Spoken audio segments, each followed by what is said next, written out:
buenos días.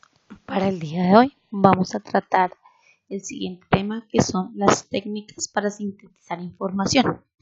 Para ello vamos a hablar de tres técnicas: el mapa conceptual, el cuadro sináptico y el subrayado.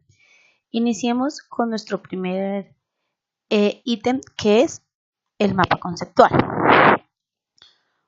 Un mapa conceptual es una herramienta muy útil en nuestra vida académica. Sin embargo, tendemos a confundir cómo elaborarlo, tendemos a confundir si es lo mismo que un cuadro sinóptico, etcétera, etcétera. Sin embargo, aclaremos qué es el concepto de un mapa conceptual. Entonces, se entiende como mapa conceptual la forma representativa gráfica para la descripción y comunicación de conceptos que se relacionan entre sí. Es decir, que el instrumento le sirve a los estudiantes o a las personas que emplean este instrumento para aprender a aprender. Es decir, mientras lo van construyendo, van quedando los conceptos que se necesitan. Lo más importante dentro del aprendizaje es que este esté conectado y sea significativo para la persona que lo está elaborando. Bueno, entonces, si miramos este mapa conceptual, entonces observamos que el mapa conceptual está en generalizado, ¿cierto? Trae unas preguntas guía, que son estas, y que a partir de ellas pues se subyacen o se dividen otras tipos o conceptos que son claros dentro del mapa conceptual. Entonces, si empezamos por la primera, entonces decimos que el mapa conceptual es una técnica de aprendizaje, es decir, que es una técnica que nos permite que la persona que lo aplica pueda de alguna manera aprender el tema que está estudiando. Se expresa con una representación gráfica de conceptos unidos por relaciones jerárquicas. Es decir, que entre más importante sea el concepto, pues él va a ir de primeras, de segundas, de tercera y así mismo de acuerdo a los conceptos que se estén trabajando del tema. Y tiene una estructura. Esta es otra forma de una estructura de un mapa conceptual del mismo concepto que vimos acá anteriormente. Sin embargo, acá está dividida por otra forma, porque decimos que entonces el mapa conceptual es una técnica de aprendizaje que se expresa con una representación gráfica de proposiciones formadas por conceptos y palabras enlace y que tiene una estructura. ¿Para qué nos sirven los mapas conceptuales? ¿O qué utilidad le podemos dar a los mapas conceptuales? Entonces, utilizamos los mapas conceptuales para detectar ideas previas y los errores de concepto al empezar una unidad o bloque temático. Es decir, antes de empezar a elaborarlo, nosotros tenemos que saber cuáles son las ideas que vamos a colocar dentro de este mapa. Debemos tener en cuenta que las ideas que debemos colocar son las más relevantes, las más importantes, las ideas principales del tema que yo esté abordando. Nos sirve también como organizador para la presentación de contenidos al iniciar una unidad o bloque temático. Es más fácil empezar a explicar un tema a partir de una buena construcción de un mapa conceptual que empezar con la teoría o todo el concepto general que con un gráfico. O pues como debemos tener en cuenta, muchas personas aprenden diferente. Hay personas que gráficamente aprenden mejor que cuando se les presentan solamente letras. Es útil también durante el proceso de aprendizaje para añadir nueva información al producto que se está trabajando. También es útil para generar ideas, es decir, para hacer una lluvia de ideas. También es útil para elaborar un resumen de lo aprendido y mejorar la comprensión. También es útil como actividad de síntesis para estructurar el contenido trabajado en los productos realizados, preferentemente cuando está acompañado de un resumen explicativo. Y es útil también para evaluar objetivamente la comprensión o diagnosticar la incomprensión del tema que se está trabajando. ¿Cómo construir un mapa conceptual? Entonces, primero lo que debemos hacer es seleccionar. ¿Qué es lo que seleccionamos? Entonces, después de leer comprensivamente el texto, debemos señalar o seleccionar los conceptos más claves y más claros con palabras claves que son relevantes para hacer una lista de ellos. No podemos repetir conceptos, debemos tener muy en cuenta cuáles son los conceptos que vamos a tener en cuenta para la elaboración de ese mapa conceptual o de la selección de la información que vamos a realizar. Es muy útil entonces que para esa selección se haga una lista o se utilicen los post-it o cartulinas o trozos de papel con los cuales yo pueda jugar o moverlos para poder ubicarlos. Entonces, por ejemplo, acá tenemos las siguientes palabras o conceptos. Tenemos vegetal, árbol, oso, perro, vaca, animal, lechuga y ser vivo. Entonces, todos estos son los conceptos que yo tengo a partir de una lectura que hice de un tema específico. Luego de que yo selecciono, entonces debo agrupar la información, es decir, debo agrupar los conceptos teniendo en cuenta la relación más próxima que haya entre ellos. Se recomienda de una vez empezar a jerarquizar la información, es decir, ir agrupándola y separando los conceptos que nada tienen que ver y armar grupos. Para nuestro caso vamos a armar dos grupos, ¿cierto? Donde tenemos que las palabras más relevantes de las que encontramos aquí anteriormente, de las que nombramos en esta diapositiva, es ser vivo. Es decir, que ser vivo es el concepto que va a tener mayor jerarquización y a partir de él vamos entonces a empezar a hablar. Entonces encontramos dos grupos, uno que es representado por vegetales y entre los vegetales encontramos el árbol, la hierba y el alga. Y otro grupo que es parte a partir de los animales. Entonces, dentro de los animales nosotros tenemos el pez, la vaca y el oso. Luego de que seleccionamos, agrupamos, nuestro tercer paso es jerarquizar. Entonces, si en esta pues agrupamos, acá ya empezamos a jerarquizar. Recuerden que jerarquizar es partir de lo más general hasta lo más particular y específico. En este caso vamos a encontrar tres niveles. En el primer nivel vamos a ubicar el concepto de ser vivo. En el segundo nivel vamos a encontrar dos conceptos, vegetal, animal. Y en el tercer nivel vamos a encontrar lo que corresponde a vegetal y lo que corresponde a animal. Para este caso, en el vegetal, árbol, hierba, alga y para el animal, pez, vaca y oso. Nuestro cuarto paso es representar, es decir, ya cómo vamos a empezar a diagramar esos conceptos. Entonces, en el nivel ya los separamos. Si ven acá están unidos, acá ya los separamos para empezar a incluir la representación gráfica. Entonces, nuevamente trabajamos los tres niveles, nivel 1, nivel 2, nivel 3. Nivel 1 colocamos el concepto más general que es el de ser vivo. En el nivel 2 colocamos el concepto de vegetal y animal y en el nivel 3 colocamos los conceptos de árbol, hierba, alga, pez, vaca y oso.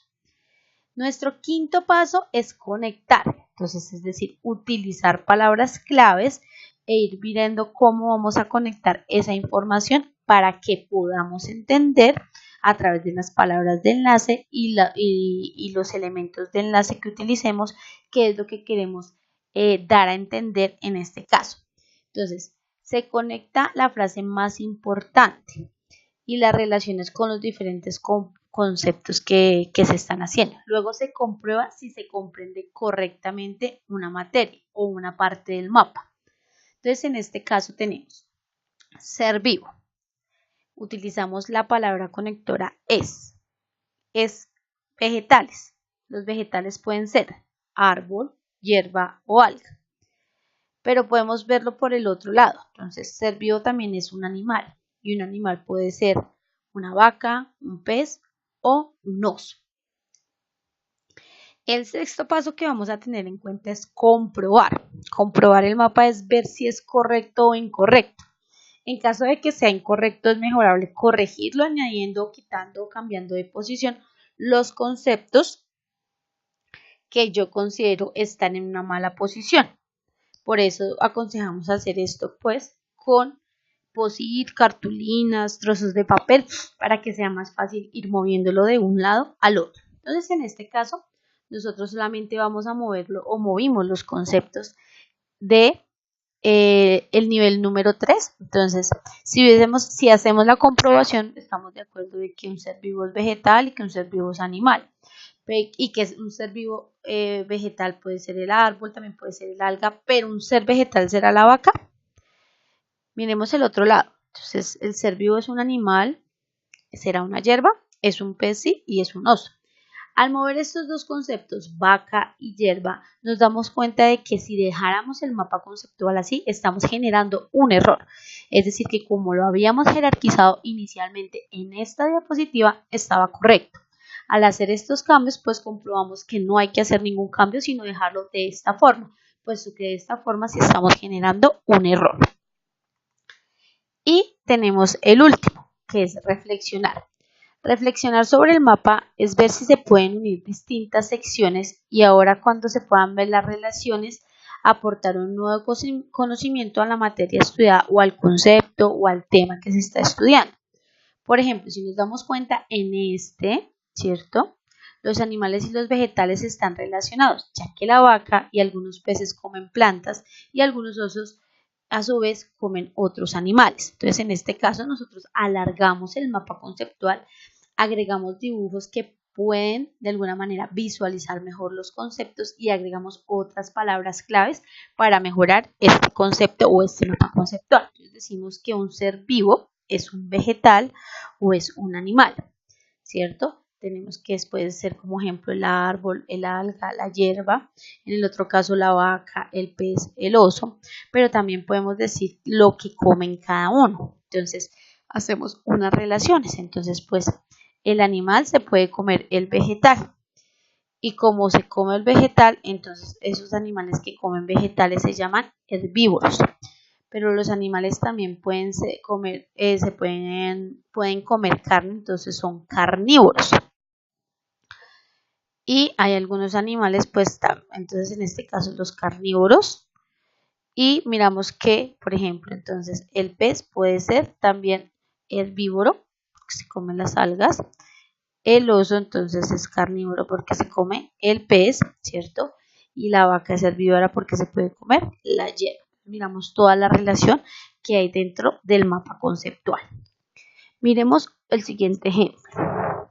Entonces, de cómo sería un mapa conceptual o cuál sería el mapa conceptual en resumen. Entonces, el mapa conceptual es una relación que requiere de leerse un texto. ¿Para qué? Para identificar conceptos y para identificar palabras de enlace.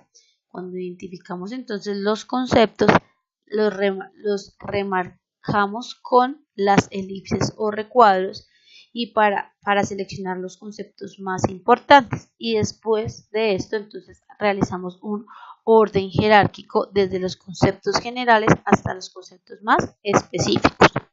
Frente a las palabras de enlace entonces lo señalamos mediante líneas o flechas y acá pues está todo el resumen de lo que sería el mapa conceptual. Miremos un último ejemplo. Entonces tenemos este mapa conceptual sobre el ojo. Entonces el ojo es llamado también un globo ocular que se forma, ¿por qué? Porque tiene una forma de globo. Tiene una parte externa, ¿cierto?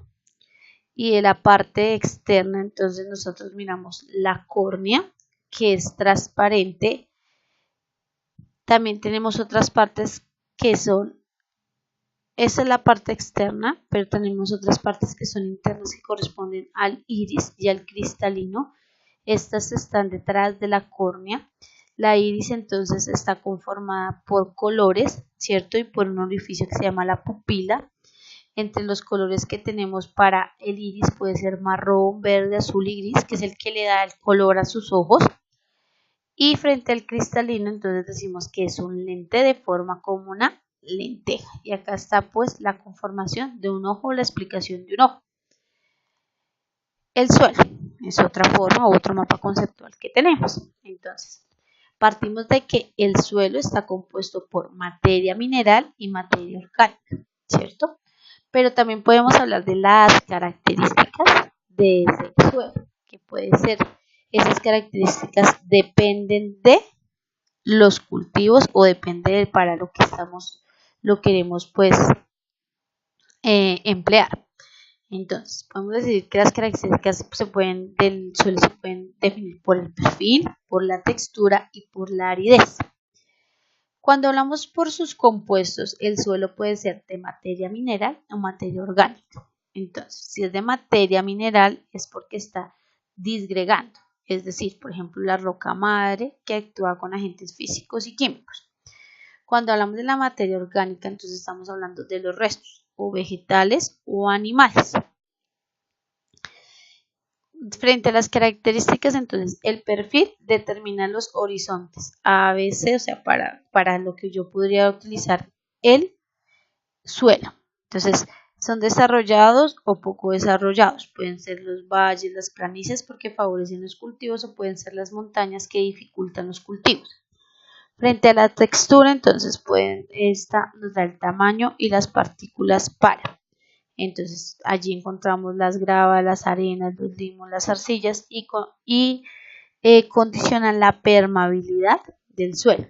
Y tenemos la aridez, que es la que determina la acidez de un suelo y da lugar a un suelo ácido o a un suelo básico, que esto también tiene que ver, pues, de alguna forma con los cultivos. Hasta aquí sería el concepto o el tema de los cuadros, del cuadro sinóptico. Pasemos ahora, perdón, del mapa conceptual. Pasemos ahora a ver lo que sería un cuadro sinóptico y cuál es su diferencia, porque siempre, como lo dije al inicio de esta presentación, tendemos a confundir un mapa conceptual con un cuadro sinóptico.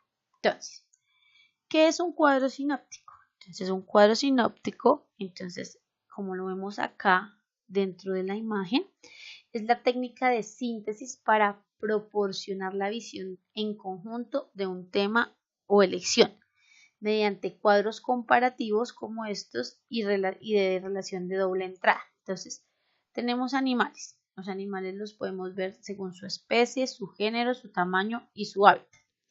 Frente a este último hábitat, entonces los animales pueden ser de clima ártico, clima templado, clima desértico, clima tropical o de la selva. Pero frente al clima desértico debemos tener en cuenta detalles acerca de los animales que habitan en esta región. Entonces acá estas llavecitas que se van abriendo es a lo que nos hacemos relación o hablamos de una relación de doble entrada. Bueno, los cuadros sinópticos pueden ser de varios tipos. Entonces el primer tipo que tenemos de cuadro sinóptico se llama por composición por temas. Es decir, tenemos un tema principal, ¿cierto? De esa llave salen otros subtemas, subtema.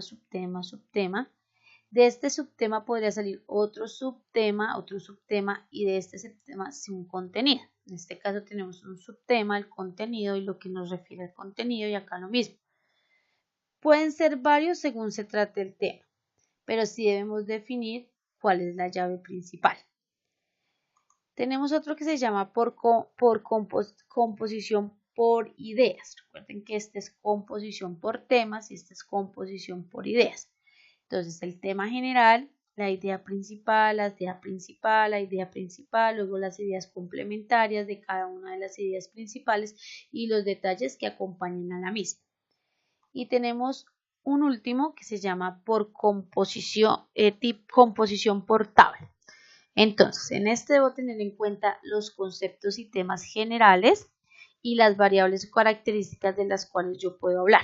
Entonces, para este ejemplo, nuestro tema principal o concepto es la memoria. Entonces, vamos a hablar de la memoria sensorial, de la memoria a corto plazo y de la memoria a largo plazo. ¿Qué características o variables vamos a tener en cuenta en cada uno de este tipo de memoria?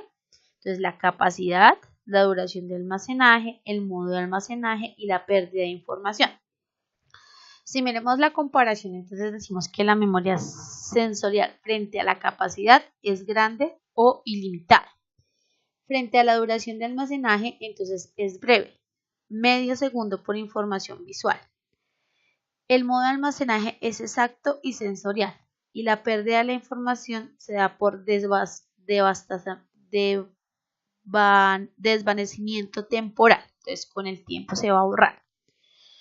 La memoria a corto plazo, entonces, es limitada, ¿cierto? Limita la información. Es relativa, es decir, 18 segundos sin repaso de la información y esta ya no durará solo 18 segundos almacenada. Para almacenarla y que quede un poquito más de tiempo, debes repetirse el material que se está estudiando, el cual se está evaluando.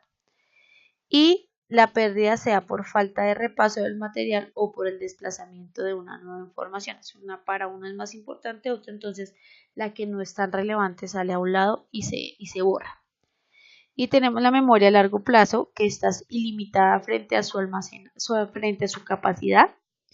Para su duración de almacenaje, entonces es permanente.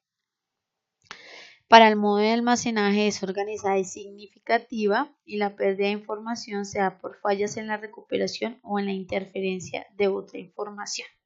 Entonces, esta es otra forma. ¿Qué ventajas encontramos al utilizar entonces un cuadro sinóptico y no frente a un mapa conceptual? Entonces, cuando el tema resulta complejo, es más fácil sintetizarlo o entenderlo si hacemos este tipo de gráficos. Nos permite hacer un análisis más claro de lo que estamos hablando. Para el estudiante es más claro y ve perfectamente ordenadas las ideas si se las presentáramos solamente pues en párrafos o en una lectura bastante larga. Y para realizar los pasos son rápidos a la hora de sintetizar alguna información. Bueno, pasemos a nuestra última técnica de sintetizar información, que es el subrayado. Entonces, el subrayado consiste en poner en relieve o en destacar mediante códigos propios, rayas, colores, la atención de aquellas ideas y datos que nosotros consideramos súper fundamentales en un tema y que merecen una importancia y dar cuenta de ellos y que son asimilados y aprendidos. ¿Qué ventajas encontramos cuando subrayamos? Primero, pues contribuimos a fijar la atención, o sea, somos más atentos a la hora de estar subrayando. Mientras estamos haciendo el proceso de lectura, evitamos las distracciones. A la hora de repasar nuevamente una lectura, entonces, o un tema, facilita el repaso. Permite una comprensión mucho mejor del contenido del tema y esto nos permite ampliar el vocabulario o la utilización de vocabulario. Frente al subrayado encontramos 4 tipos. Entonces tenemos uno lineal, uno lateral, uno estructural y uno de realce. Cuando hablamos entonces del subrayado lineal es el que estamos acostumbrados a realizar, es decir, que vamos leyendo y nosotros vamos a medida que vamos leyendo, entonces vamos haciendo el subrayado de lo que consideramos es importante. Cuando entonces hablamos de un subrayado lateral, estamos hablando de aquellas cosas a las cuales nosotros subrayamos, de pronto entendemos o no entendemos, y hacia el lado del texto, casi siempre hacia el lado izquierdo, nosotros hacemos anotaciones aclaratorias de eso que entendimos o de aquello que no entendimos para luego preguntar. Un subrayado de estructural es aquel en el cual nosotros establecemos, ¿sí?, ciertas jerarquías o ciertos conceptos para decir, por ejemplo, la idea principal yo la voy a subrayar con punticos. Las ideas secundarias las voy a encerrar con óvalos. Los detalles del texto los voy a marcar con rojo y así. Y un subrayado de realce es el hecho de hacer el mismo estructural, ¿sí? Es decir, utilizar diferentes convenciones para subrayar cierto tipo de información, pero al mismo tiempo usted hace unas explicaciones laterales, es decir, una combinación entre el estructural y el lateral. Miremos qué criterios puede tener entonces usted a la hora de subrayar. Entonces, usted no debe subrayar nunca en su prelectura, es decir, apenas inicia la lectura, uno no debe subrayar. Uno debe hacer primero una lectura general del texto, una primera lectura general del texto y luego, si después de esa lectura general, ocuparse de subrayar la información que considera es necesaria. Después de que ha hecho su prelectura, entonces sí debe subrayar la lectura de análisis y de síntesis. Debe subrayar solo las palabras claves. No debe subrayar pues gráficamente las diferencias de las ideas principales de las ideas secundarias. No subrayar aquello de lo que no sabe su significado. Para eso debe utilizar el otro tipo de subrayado, es decir, el lateral. Si usted no sabe, pues usted lo que hace es mirar y hacer la aclaración al lado para luego preguntar o averiguar. Lo que haya subrayado ha de tener sentido por sí mismo en relación con el tema. Es decir, que a medida que yo empiezo a leer, yo comprendo si leo solamente lo subrayado que se me está dando cuenta del tema. El subrayado se puede hacer con lápiz o con un bolígrafo. Con lápiz para tener la posibilidad de borrar cuando sea conveniente y con bolígrafo para rotular para conseguir unos realces más fuertes. Sin embargo, yo puedo utilizar unos códigos de señalización. Entonces, si trabajo con un solo color, entonces pues puedo hacer estas convenciones como están acá. Entonces, para la idea general o título, utilizaré doble subrayado. Para las ideas principales, un solo subrayado, pero más negrito. Para la idea secundaria, una sola rayita, pero más suavecita. Para la idea explicativa, asteriscos. Para los detalles voy a utilizar puntos. Para los nombres voy a utilizar recuadros y para las fechas voy a utilizar óvalos. Con varios colores que sería lo más aconsejable y más fácil de emplear. Entonces, con rojo la idea general o el título. Con negro una idea principal, con verde una idea secundaria, con azul una idea explicativa, con fucsia un detalle, con naranja nombres y con púrpuras fechas. No quiere decir que estos son los colores obligatorios que usted debe utilizar, ni que estas son las convenciones que usted debe utilizar. Simplemente es un ejemplo de código de señalización con el cual usted puede trabajar para subrayar. Si usted en dado caso quiere, por ejemplo, decir que no, que el doble subrayado lo va a dejar para las fechas, pues lo puede hacer. Y que usted va a encerrar los títulos con óvalos, lo puede hacer. Lo mismo pasa con el color. Si para usted el púrpura es el mejor para los títulos, pues lo coloca para los títulos. Y si para usted el azul es el mejor para la idea principal, lo coloca así.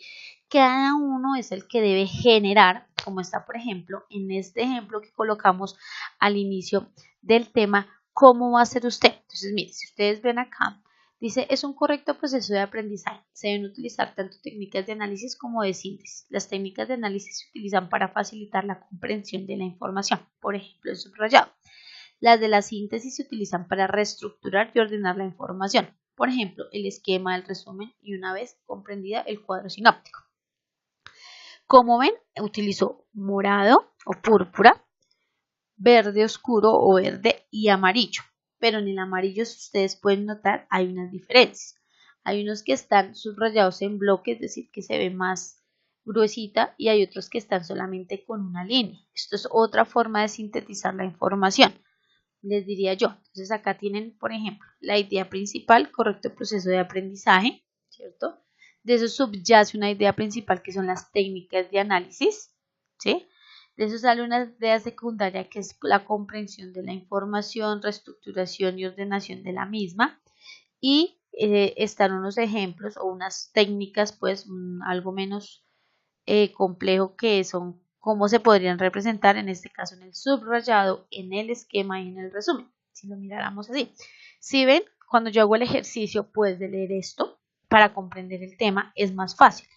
Si yo lo hago pues con estos códigos de señalización que solamente utilizando un solo color, consideraría que también es claro, pero pues eso depende de la forma de aprendizaje de cada uno de los estudiantes.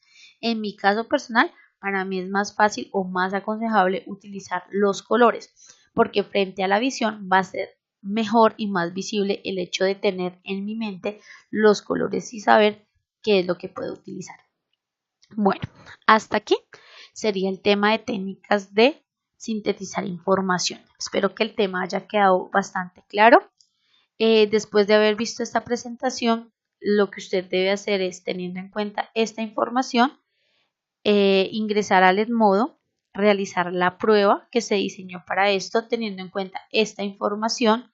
Sin embargo, adjunto del video, voy a adjuntar una información de las mismas diapositivas que utilicé. Si usted desea imprimirlas o descargar el archivo para la hora de realizar la evaluación del tema, lo puede hacer, y también pues para tener su información ahí y la puede utilizar a través de el resto del semestre o pues en otras materias donde esta información que le acabo de exponer les sea muy útil. Espero que lo que hayamos aprendido acá sea muy útil, que lo empiecen a emplear. Cualquier duda, ustedes ya saben que por favor me pueden escribir al correo institucional para atendérsela. Muy buen día para todos.